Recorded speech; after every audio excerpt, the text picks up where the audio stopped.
Hey Ralph, why did you decide to focus on data centers, power plants, and what problems are you trying to solve in the market today?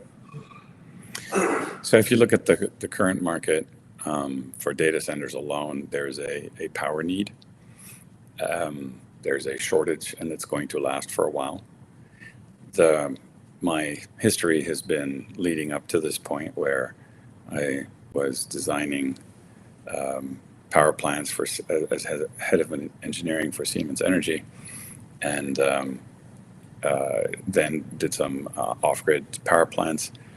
And if you look at the market now, it's just a perfect storm of demand, and I have exactly the right skill set for this.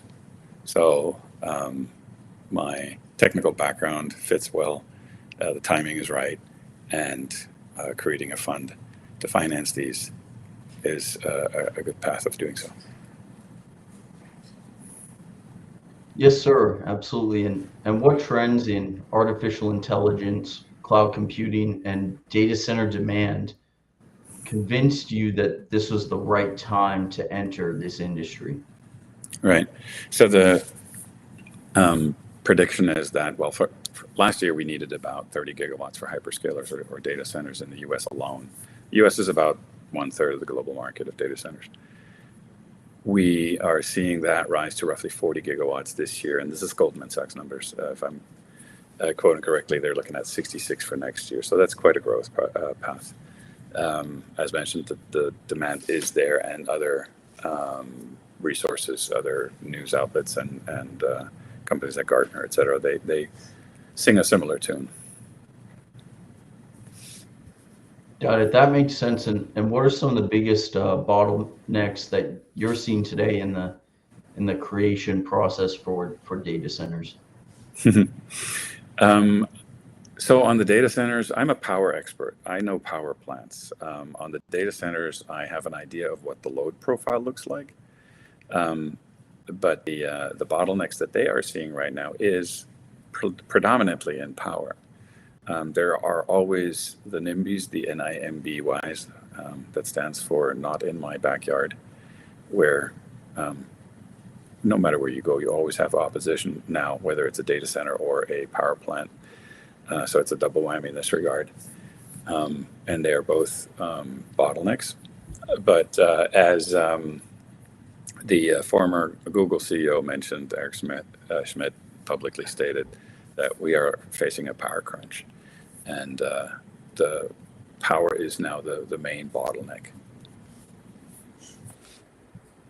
Got it. And how has the expansion of artificial intelligence changed that? Has that had an impact on power demand, or is there something else there? Well, I mentioned that we have a perfect combination, or the perfect storm. We have data centers exploding. That's one thing. But we also have the electrification of everything, the electrification of traffic, so EVs. Then we have heavy manufacturing moving back, energy intensive manufacturing moving back to the United States. All these factors combined create a overall shortage of electrons on the grid. Got it. And what are some misconceptions that you see from investors when it comes to the power generation side of the industry? There's a few. For one, there's this belief that gas is the best quick resource, and for those who got in early, that was true. If you try to buy a gas turbine now of significant size, you're looking at very long lead times. You're also looking at a high gas price. And then you have interconnection delays, as well as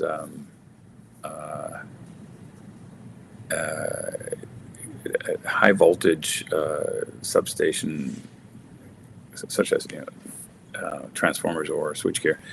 There's a crunch on those as well. The way I design and or invest in power supplies, I avoid those bottlenecks. Another misconception is that solar is expensive. That is a 20-year-old viewpoint, completely outdated. There is a viewpoint that solar is a carbon-intensive form of energy, which is fiction, not fact. There is there's a misconception about nuclear where you think that you can. Some folks think that they can build a nuclear power plant in 2 years.